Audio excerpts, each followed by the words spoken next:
हरिओम आत्मी भक्तजनों, सप्रेम जय श्री हरि। आइए, आज निर्जला एकादशी है। निर्जला, जहाँ माताएं बहनें एवं भाइयों लोग जल तक नहीं पीते हैं, इसको कहते हैं निर्जला एकादशी। जेठ की तपतपाती इस भीषण प्रचंड अग्निमयी धूप में वातावरण गर्म, प्यास छन छन लगता है। ऐसे में आज अनंत कोटि सनातन धर्मावलंबी हमारे माताएं बहनें एवं भाई लोग निर्जला एकादशी किए हुए हैं। ये निर्जला एकादशी बहुत बड़ा तप है। ऐसे एकादशी तप है, लेकिन सभी एकादशियों में यह निर्जला एकादशी सर्वश्रेष्ठ है। कहते हैं एकादशी कर लेने मात्र से इतनी शक्तियां प्राप्त हो जाती है, इतनी शक्तियां प्राप्त हो जाती है कि जो वाणी से वो कह देगा वो हो जाएगा। वरदान देगा तो वरदान, श्राप देगा तो श्राप। इतना ही नहीं, एकादशी करने वाले व्यक्तियों का अगर कोई मन को दुखी कर देता है तो भगवान उसे दंड देते हैं, क्योंकि भगवान ने कहा है, क्या कहा है? ये अपमान भगत के कर करई, राम रोष पावक मह जरई। जो मेरे भक्तों का अपमान करता है वह मेरे गुस्से की अग्नि में जलकर भस्म कर देता है। क्योंकि भगवान अपनी अपमान तो सह लेते हैं, लेकिन भक्तों की अपमान नहीं सहते हैं। तो ये शक्तियाँ प्राप्त होती है भगवान के पार्षद बनने से। और पार्षद वही बन सकता है जो एकादशी का व्रत करता है। तो आइए आज सुनिए इस कथा को, किस प्रकार की कथा है। तो बोलो, पहले भगवान का ध्यान करो। मंगलम भगवान विष्णु मंगलम गरुध्वजा मंगलम पुंडकाच मंगलाय तनो हरि शांताकारं भुजंग सैनम पद्मनाभं सुरेशं विश्वाधारं गगन सदृशं मेघवर्णं शुभांगं लक्ष्मीकांतं कमलनयनं योगी विद्यान गम्यं वंदे विष्णु भवैरं सर्वलोकैकनाथं। बोलो विष्णु भगवान की जय। कथा इस प्रकार है। ज्यादा मात्रा में हमेशा भोजन करते रहना भीमसेन की आदत पड़ गई थी। भीमसेन जी बहुत भोजन करते थे, बहुत बड़ी कमी थी। एक दिन भीमसेन जी ने व्यास जी से पूछा, हे पिताम्बा, माता कुंती, भैया युधिष्ठिर, अर्जुन, नकुल, सहदेव, द्रौपदी सभी के सभी एकादशी व्रत करते हैं और मुझे भी अनाज खाने से मना करते हैं, परंतु मैं उनसे कहता हूँ कि भाई भक्ति पूर्वक भगवान की पूजा यदि कहो तो मैं कर सकता हूँ, मैं दान भी कर सकता हूँ, भजन गा सकता हूँ, जप कर सकता हूँ, तप कर सकता हूँ, लेकिन भूखा एक दिन भी की एक शाम नहीं रह सकता हूँ। कौन कहा? भीम बोला। इसके उत्तर में व्यास जी बोले, बेटा पांडुपुत्र भीमसेन, यदि तुम नरक को बुरा और स्वर्ग को अच्छा समझते हो तो प्रत्येक मास की दोनों एकादशी को अन्न मत खाओ। यानी 24 एकादशियाँ होता है ना, तो अन्न नहीं खाना चाहिए। तब भीमसेन कहा, हे पितामह, मैं तो पहले कह दिया कि मैं भोजन के बिना नहीं रह सकता हूँ। वर्ष भर में क्या एक ही व्रत अगर हो तो मैं कर सकता हूँ। मेरे पेट में वृक नाम की अग्नि है। मैं अन्न के भोजन बिना पूरा उपवास तो क्या एक समय भी, लोग रहता है ना कि कोई सुबह शाम खाना खाता है ना, तो कहा कि एक समय भी भोजन हम नहीं कर बिना भोजन के रह सकते हैं। अतः आप मुझसे कोई ऐसा व्रत बताइए जो वर्ष भर में यानी साल भर में एक ही बार करना पड़े और मुझको स्वर्ग भी मिल जाए। सोंध मुरमुरे कहावत है ना, दोनों चीज।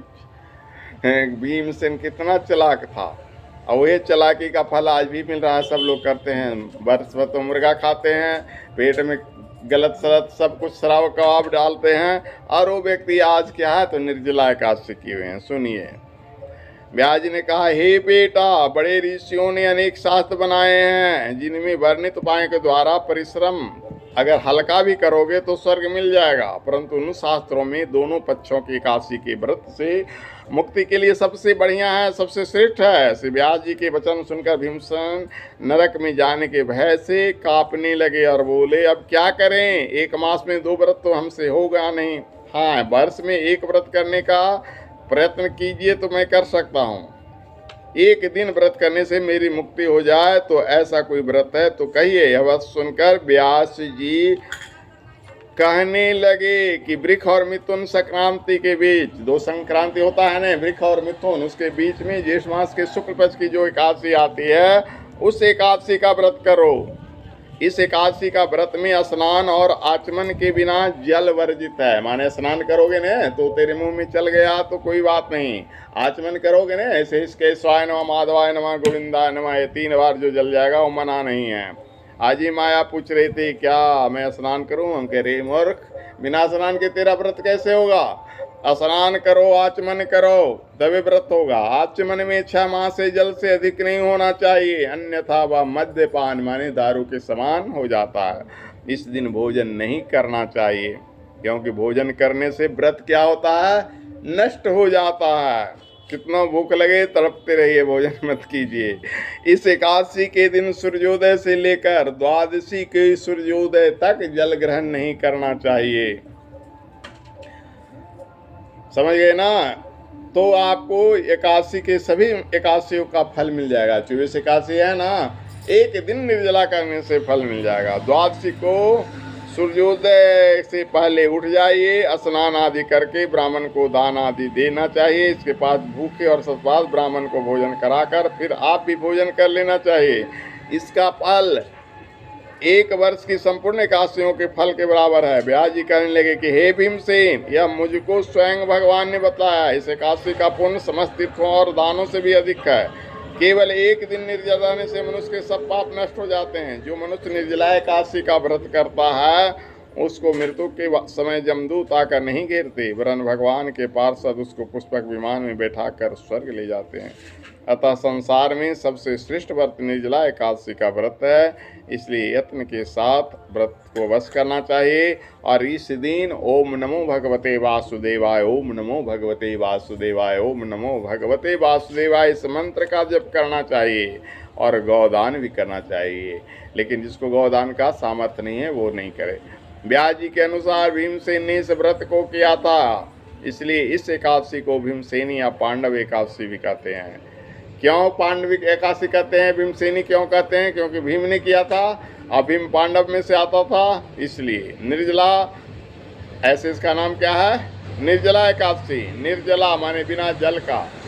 निर्जला व्रत वाले दिन प्रातः काल भगवान का पूजन करके यह प्रार्थना करें कि हे भगवान, आज मैं श्रद्धा पूर्वक निर्जला व्रत रख के दूसरे दिन भोजन करूंगा। अतः आपकी कृपा से मेरे सब पाप नष्ट हो जाएंगे। इस दिन जल से भरा हुआ एक घड़ा वस्त्र से ढककर स्वर्ण सहित दान करना चाहिए। जो मनुष्य इस व्रत को करते हैं उनको करोड़ों पल सोने के दान का फल मिलता है। और इस दिन यज्ञ आदि करते हैं, माने धूप आदि से स्वाहा स्वाहा कुछ कर लेना चाहिए, हवन। उनका फल तो वर्णन नहीं किया जा सकता। जो मनुष्य इस दिन अन्न खाते हैं वे चंडाल के समान हैं, वे अंत में नरक में जाते हैं। जिन्होंने निर्जला एकादशी का व्रत किया है वे चाहे ब्रह्मत्यारे हो अथवा गुरु के साथ द्वेष करने वाले हों, फिर भी इस व्रत के प्रभाव से स्वर्ग में जाते हैं। हे भीमसेन, जो पुरुष या स्त्री श्रद्धापूर्वक इस व्रत को करते हैं उनको निम्नलिखित कर्म करना चाहिए। क्या? प्रथम भगवान विष्णु का पूजन, फिर गौदान, ब्राह्मणों को मिष्टान माने मिठाई और दक्षिणा देनी चाहिए तथा जल से भरे कलश का दान अवश्य करना चाहिए। निर्जला के दिन अन्न, वस्त्र, पात्र माने बर्तन, उपाना माने जूती आदि दान करना चाहिए। जो मनुष्य भक्तिपूर्वक इस कथा को पढ़ते हैं या सुनते हैं उनको निश्चय ही स्वर्ग मिलती है। सोम सशंख चक्रम सक्रीटकुण्डलं सपीतवस्त्रं सरसीरुहेक्षणं सहारवक्षस्थलकौस्तुभश्रियं नमामि विष्णु शिरसां चतुर्भुजं। बोलो विष्णु भगवान की।